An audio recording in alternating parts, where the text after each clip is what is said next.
Well, I watched the show. Sorry, Ingrid. Hi, Ingrid. Again. Yeah, Yes? yeah.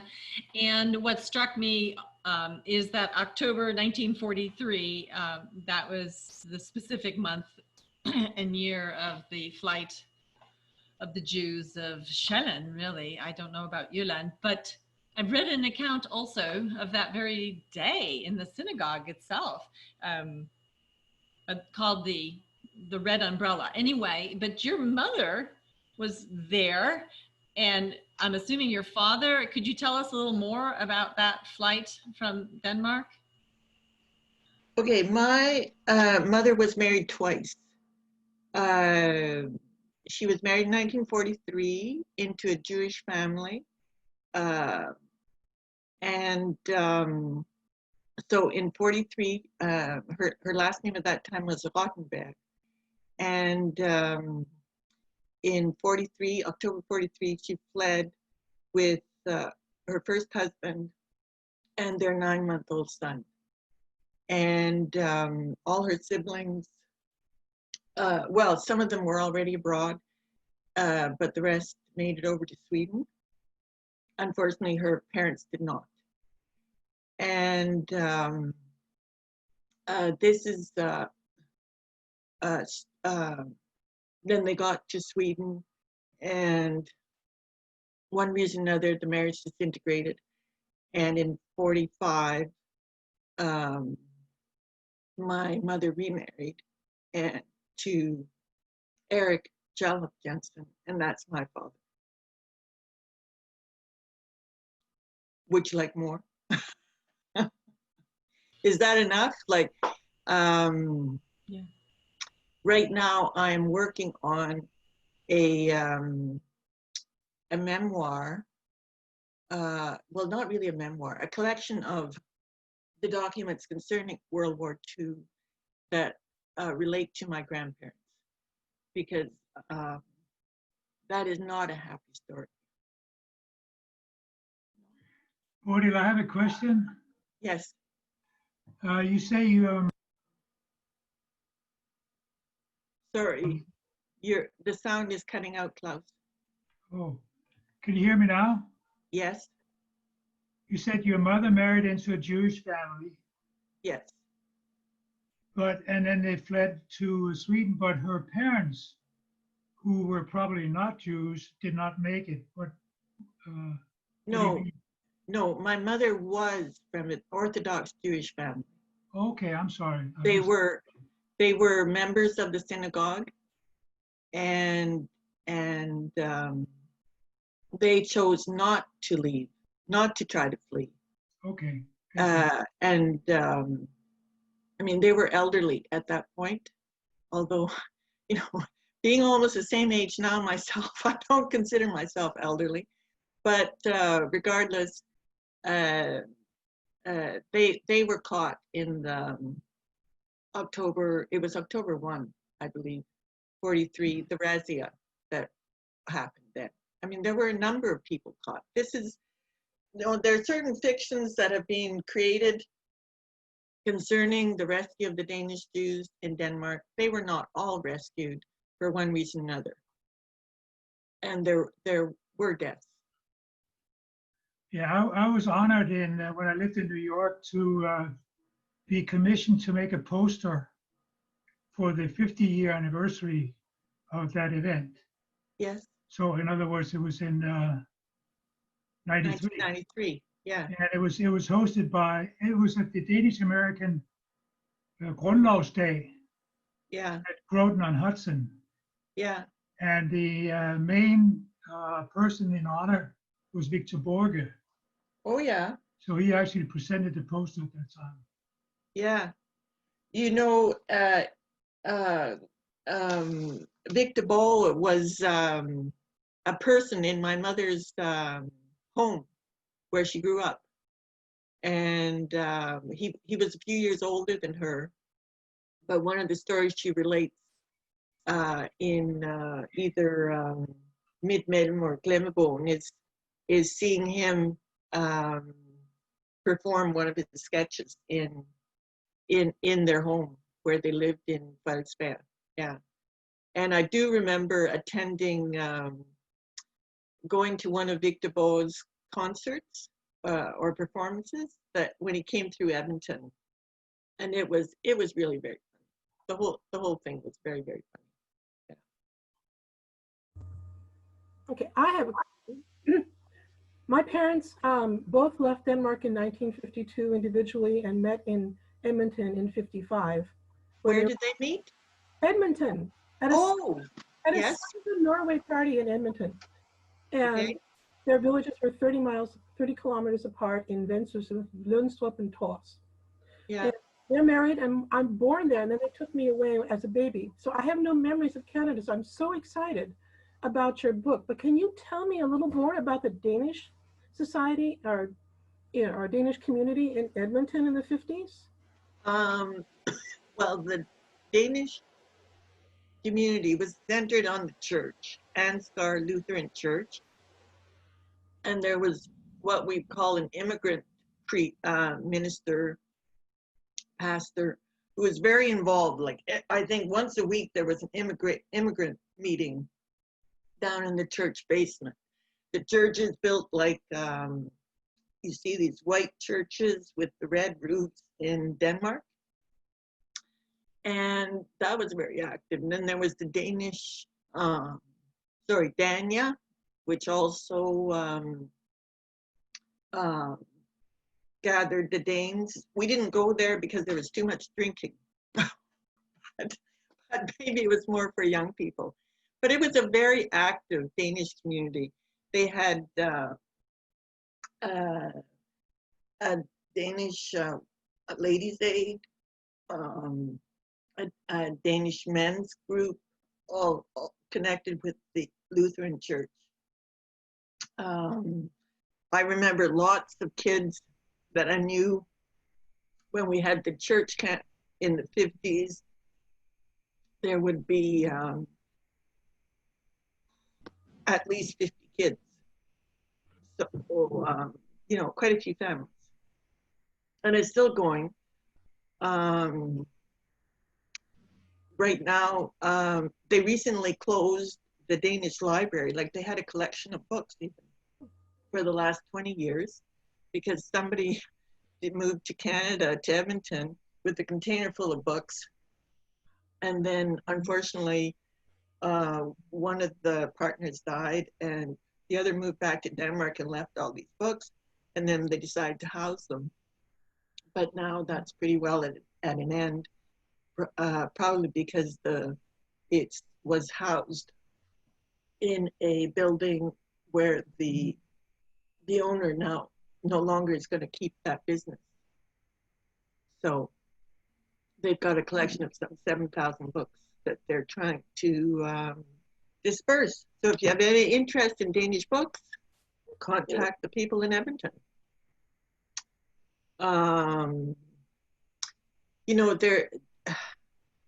Danishness was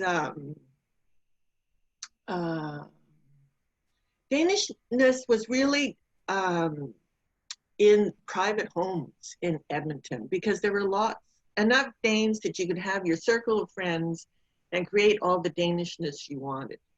It was only when I left Alberta and moved to, first to the Northwest Territories and then to Quebec, that I actually joined any formal organization to sort of preserve or help preserve Danishness, which included creating Danish language lessons for my kids.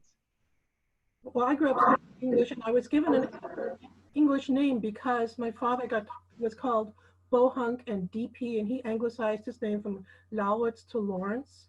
So did your family experience any of that Yeah. My dad became a member of the Downtown Rotary Club in Edmonton, and I remember him telling me there was somebody who always picked on his accent. And one day, my dad just decided enough of this and told the man to stop. But that is the type of discrimination that was there. even though my dad, he was a professional engineer, Mhm. and the downtown Rotary Club in Edmonton was, you know, the prima Rotary Club, but there was still this sort of discrimination. Now, my name, you know, like my name, I'm not going to change now, but I can tell you so many stories about the awful things people have done with my name, said to me about my first name. The last name, no problem. The middle name, forget that. I mean, nobody can understand that it's not really a middle name. It's to distinguish me as a Jensen from all the other Jensens, because there's so many of us. Right. I fully appreciate it, your problems, and I can tell you in this household, if anybody calls for Mr. Jensen, we know they don't know me, and we say he, she, or it is not home. Thank you. Yes. So, are any of you others? What is your interest in books? Like, do you read? Do you write? Do you have people in your family who write? Nobody writes. I'm a librarian. Oh, good. Yes. So you must love books. Yes. Yes. Yeah. Yeah. I did. I think I'm going to turn on a light. I seem to be very dark. Let's turn the lights on and Is that Canada. better? I just wanted to say, Ingrid here, that I really enjoy reading the Danish American stories. I'm a member of the Danish American Heritage Society, and they have a journal, and it's filled with stories. And for me, it's also thinking about all the people who have emigrated and that immigration story. Yeah. For some reason, I mean, I'm just thinking that it probably applies to a certain extent to most people in America, but Yeah. I was at Ellis Island just after the museum. It opened as a museum in 1999, and it was very moving. They have a long list of all the immigrants that passed through there. I myself came in through through New York. We didn't go. Our boat came from Copenhagen and it stopped in Halifax. And you may have heard of Pier, I think it's Pier 21, where most of the Canadian immigrants start off. But my parents wanted to see New York. So we got off in New York. And at that time, my sister was very ill with the mumps. But luckily, she was so skinny. And it was it was not, it was barely spring. And so we had these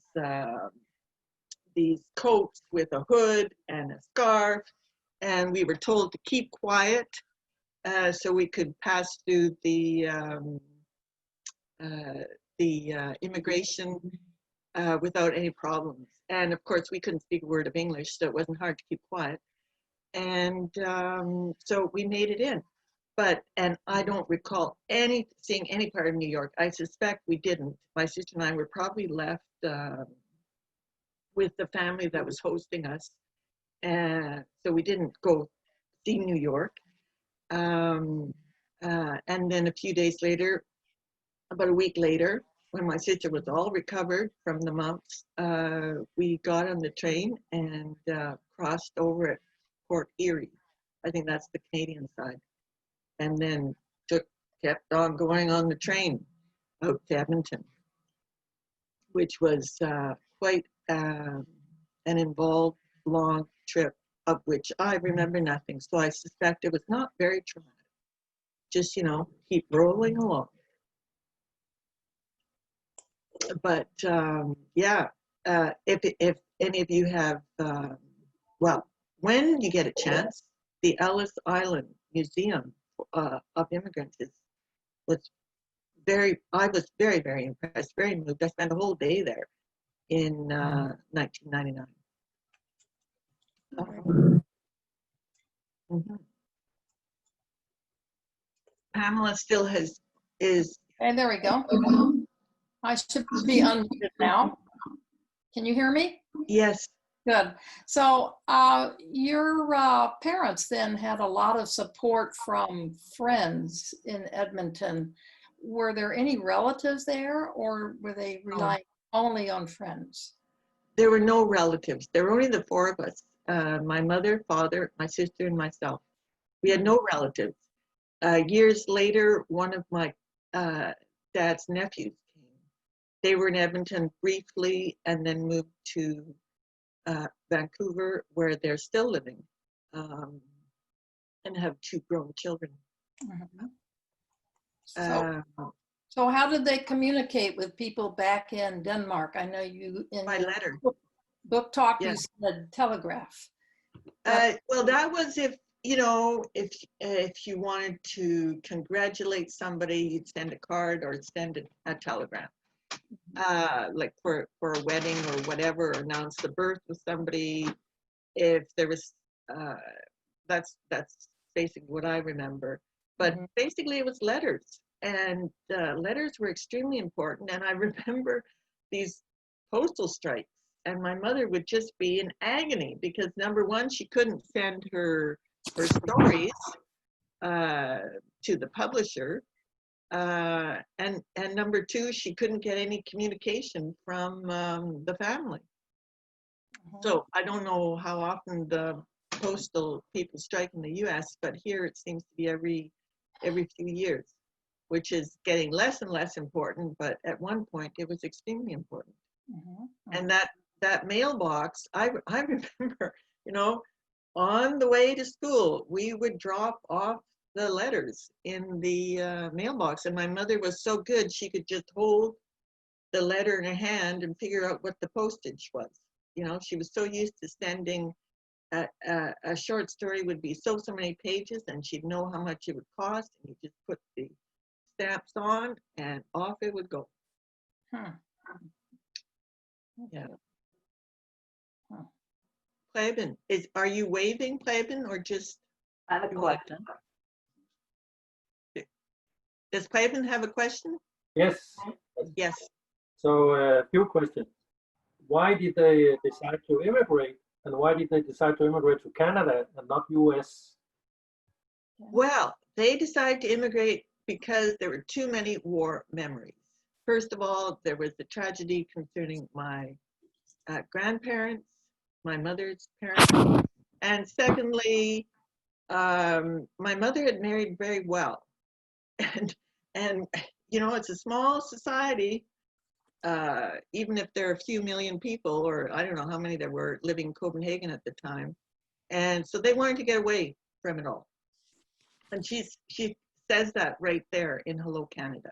They used the children as an excuse, but we would have done very well in Denmark. You know, I mean, it's a nice place. The cream rises, we would have done all right. But I don't think my parents could cope. And the thing is, my dad also left Denmark because he was in the resistance. So his memories were not too good either. Why did they choose Canada? They actually had visas to both Canada and the US. My mother did not like the racial situation in the US. One of the stories she tells is when they were in New York, and she, to the host family, which was Danish, she said, "Oh, look at those adorable, well, I don't know what you would call them, Negro kids, children, girls." And her host turned to her and said, "We don't regard them. Like, they don't count." So she was, what they knew about the States. I mean, you have to consider that my parents were well educated. They were both university graduates. They both had traveled to some extent, both well read. So the racial situation in the US was already well known. So, and my dad had an uncle, I think in Oregon, with a fruit farm. So that would have been an alternative, but they decided Canada was best. They did have friends, not family, but friends in Edmonton. And they were actually, believe it or not, going to start my dad had been working in chocolate factories as a chemical engineer, and they were going to go into a business of making flødeboller, you know, these soft, marshmallowy delicacies that are covered in chocolate. I think they've been in what they were called when I was a kid. Yeah, I love them too. But at any rate, that they never got started on that. My dad became a research engineer in pretty short order, and but that's basically why they came to Canada and why they came to Edmonton. There was an oil boom. You know, my dad was a chemical engineer. He was earning most of the money. My mother could go anywhere. She was writing. So they were like, they had a lot of spirit. They would try it, didn't work, move on. But it worked out very well. And I want to, when the Jewish citizen of Denmark was escaped, or most of them escaped in 43, what happened to their property in Denmark? What happened to that? That depends. That depends. A lot of it was saved by friends or people left behind, and others, and some wasn't. You know, the stories vary. Depends who your friends were. Depends who was there to take care of it. Maybe how dangerous it was to take care of it.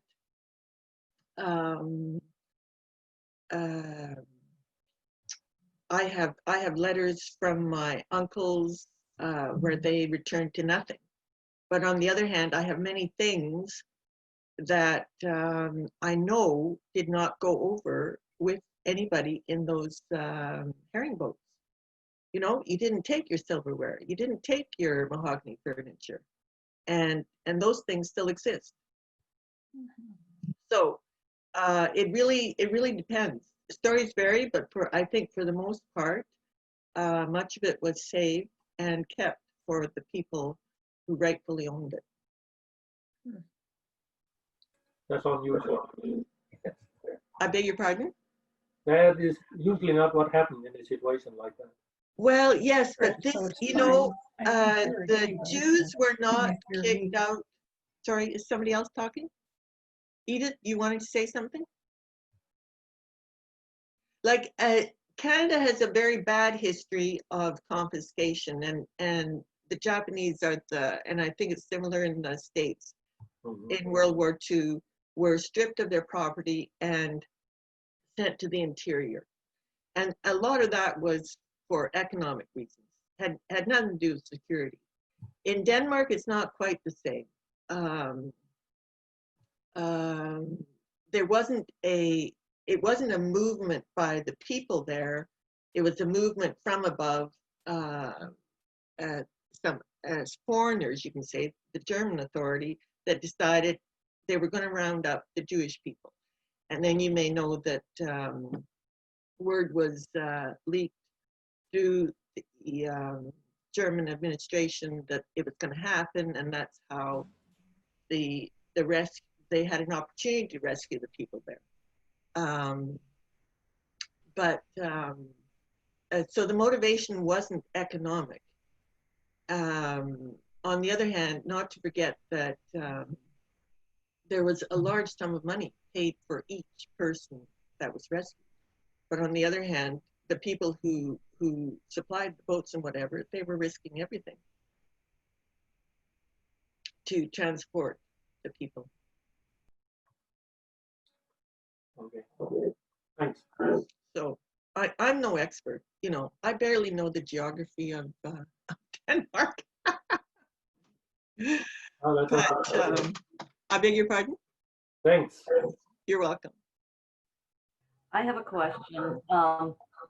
You said that you came through New York, Ellis Island. Is that Yeah. correct? No, we didn't come to Ellis Island. It had just closed a few years before we came. Okay, so you're later, when my dad came over in 1905, he came through Canada. Yes, So I was wondering why you ended up in New York. because my parents were so cosmopolitan, they wanted to see New York. My Oh, mother okay. says in her book, if everything else failed, we would have seen New York. I mean, New York is New York, right? If you Okay. can make it there, you can make it anywhere. At least you can go see it. Yeah. I'm sure most of you have been there. It's a fantastic place to visit. I Although just I would thinking also through it. recommend Chicago. I was as just far- thinking as as far an as- immigrant, a lot of them went through New York, but a lot of them went through Canada too. And I'm from the Midwest, so I there's not a lot of genealogy information in Canada with the immigrants coming through there that I've been able to find. Whereas, Ellis Island, there's the updated things online now where you can see a lot of information.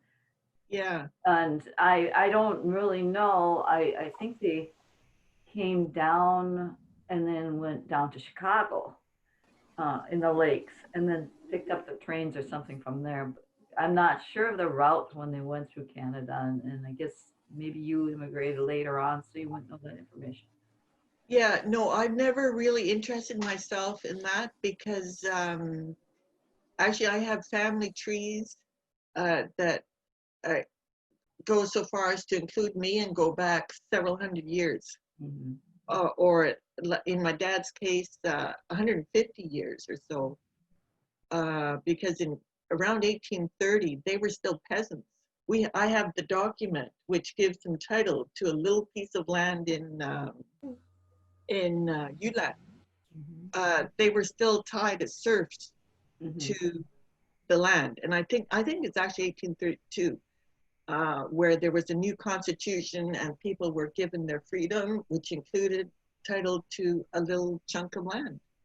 So there's nothing to trace back. And then when you have this business of everybody changing names every generation, their last names, it's quite daunting. But I myself have what is available. So I've never actually had to search it myself. But that's because we immigrated well, apart from this uncle in Oregon, who I have no idea even what his last name is. I don't think I have other family on this side of the Atlantic. Although I have a great grandmother who ran off with her lover to Argentina with her youngest. And when he died, she came back to Denmark. And this is within the living memory of one of my uncles, who actually told me this before he died at the age of 98. So, you can see it goes back. That's something that happened in the 19th century, not even in the last century. I have two How questions. did you? Go ahead. Go ahead, Yetta. There it is. Yeah. Yetta, go ahead. Yetta has regretted this. Okay, I think Doreen, you're on. Okay, two questions. Yes. I see an Alma-hood behind you, one of those Yes. triangular. Is that one of the things that was saved for your family? No, that in fact is one that my dad made. He made one for my mother, like in their own home, one for my sister, one for me, and one for the cottage. And so I have traveled with mine, and my dad was a very skilled woodworker. He had an incredible number of skills. His dad was a bricklayer, and so he was versed in the trades. I'm looking at mine that my dad made right now over that way. Yeah. And is it similar? Yeah, it's red. It's got that Alma color. Yeah, yeah. Almost the same color, but a different question regarding racism in Canada in the 50s. When my mother arrived, I think in Halifax, and took the train from Halifax all the way to Edmonton, somewhere in the middle of the country in the train car, I think it was the club car, she didn't speak any English, of course, and she was moved past this one cabinet that had curtains drawn around it. And there were curtains because there were African Americans or African Canadians in that carton, in that area. And that was the first thing. It just so shocked her so much that they would be almost quarantined off. Oh, yeah, I think there is is racism in Canada, but maybe my parents were more aware of what was happening in the States. Yeah, it's you know, it's very hard to come to grips with everything that's gone on and still is going on. Because the history in Canada of our relations with the Indigenous people is not anything that we can take pride in either. That's the Anglo. I hope, did you hear my husband say that? That's the Anglos. He's leaving. I warned him if he said anything, he'd have to leave. He left. Anyway, race relations are a very, very difficult subject. And if you look at us, you know, is there any color amongst us? No. So I have no answers. I'm just, the way I was brought up, because my dad worked at a research council, which had international scientists coming from all over. We were often in the company of many people from many different races. And we also were in the company of native people with native, I don't know what we want to call it, Indigenous blood, just by circumstance. And my parents were very egalitarian and had no access to grind. They had been through the mill, and they understood what the problem was. Maybe they didn't have the solutions. So I am very, very open to all races, all cultures. And, but I mean, that's easy to say because one way or the other, I've been on the upper edge, you know, on the comfortable edge of economic situation. Even when we had nothing, we had ourselves, we had our, my parents had their educations. It wasn't, they had hope, you know, they had something to build on. And that gives you a much different attitude towards life than many others who are down there trying to scratch out a living in poverty. That must be very, very hard. So yes, Canada is by far not a perfect country. Pamela wants to say something. So your mother, you said, was brought up as in an Orthodox Jewish household, and I saw in your videotape book talk there was a Christmas tree. So did she abandon her Jewish heritage? Did that have something to do with fleeing Europe, or how did that evolve? Well, I would have said that it did until I reread all these books, and she comes right out and says she never accepted the orthodoxy in the religion. And even her own mother, who ran a kosher home, did not subscribe to all the rigors of an Orthodox Jewish life,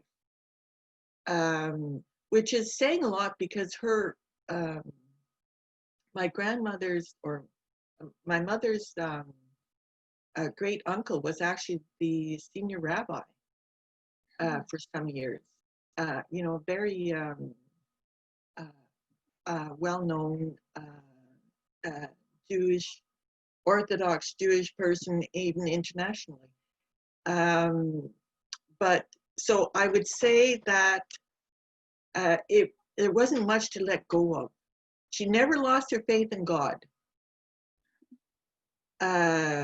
God was a factor in my mother's life, and as she says, God is good. But as far as all the other things that belong to most religions, she considered it part of superstition. But we went to the Lutheran church.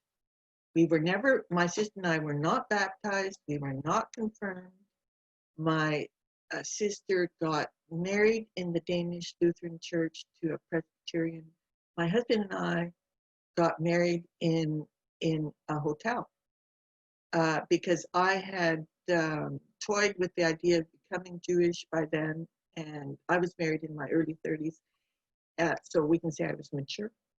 And I had pretty well rejected. Well, I was also rejected because this business of having a Lutheran father and a Jewish mother, and then somebody saying, well, you're half Jewish. Forget it. I'm not a half-breed. You know, which goes back to the Métis and the half-breeds and the whole thing. Like, forget it. I'm a whole person. I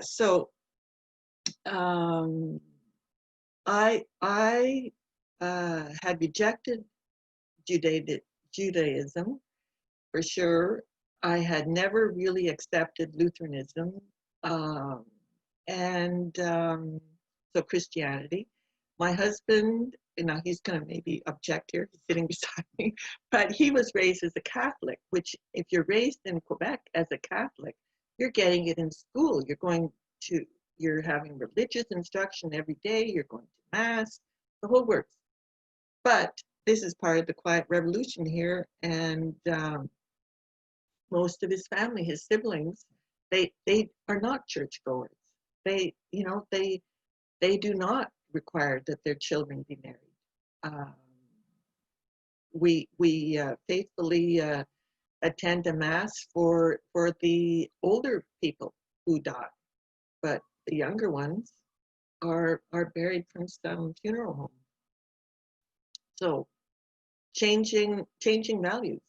And I think that, well, I'm not sure if it's a difference between Canada and the US. Like, I don't think I could ever be elected to anything because I don't have a religious background. In the States, it seems like you flaunt, you know, for me as an outsider looking at it, you flaunt your religion. Like, to be a political figure in the States, you have to have a religion.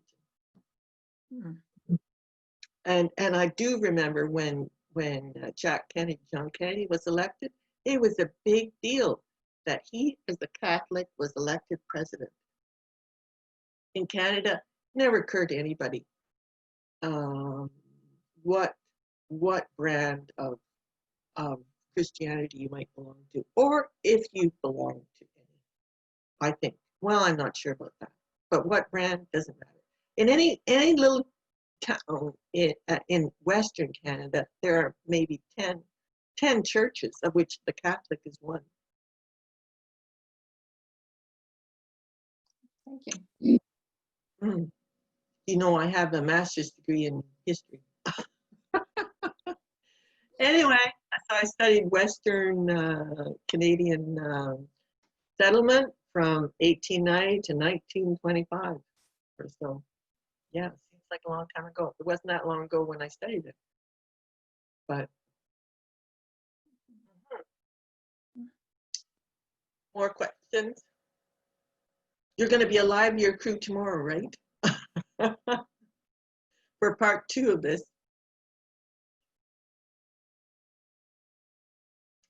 Any other questions? Pretty good. Bodil, I would just weigh in, Lena, please. Yeah. Have you got You're unmuted. Arnold? Yes. Hi, Bodil. Hi. Bill Arnott here. Just as a fellow Canadian, I wanted to say your presentation is lovely, and you've touched on a lot of the things really, really accurately. Oh, And, thank you. And I have friends who immigrated to Canada, and Edmonton was directly where they went. So I think that's maybe a common story for folks coming from elsewhere. And a lot of folks know Halifax, as you would know, is almost like our Canadian Ellis Island, right? And there's so much history there of that port yeah. town. Yeah. But thank you for your presentation. Yeah. Thank you. Thank you for listening. By the way, I'm not making a career change. I've decided video is not my medium.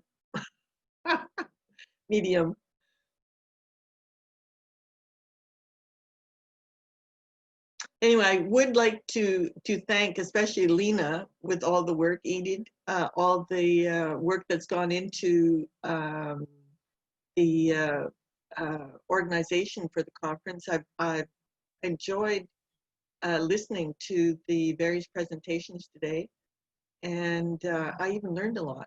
And I look forward to seeing you tomorrow. We had some great speakers today, including you. Thank you so much for being in the program. I'm so glad you reached out to us earlier this year. It worked out well. My pleasure. Yeah. Yeah. If anyone has any other questions, then feel free to ask them, or else we'll go ahead and log off for now. And then today we have the last thing on we have two suggested videos here at 4:15. It's a Danish lavkage tutorial, and then a video on the outdoor forest kindergartens in Denmark, if you're interested in that. And then at 5, there's another live concert, this time with Fleming Barron, so it's a live happy hour concert. So he'll be on YouTube, so there's a link for that in your packet. And then Bodil will be with us tomorrow morning at 9:45 a.m. So you have the morning to watch part 2 of her video. And I noticed that the videos sometimes jump to the middle of the YouTube video, so you might just have to rewind a little bit. So sorry about that, but yeah. Oh, so then it worked perfectly for me. Oh good. Okay. Yeah. So Lena, really quick, this is Sonia Bodil. Thank you so much. I personally think you did great with the video. So thank you very much. Okay. Well, maybe you should become my manager. Or director. So, and thank you for doing the translations too. I look forward to it.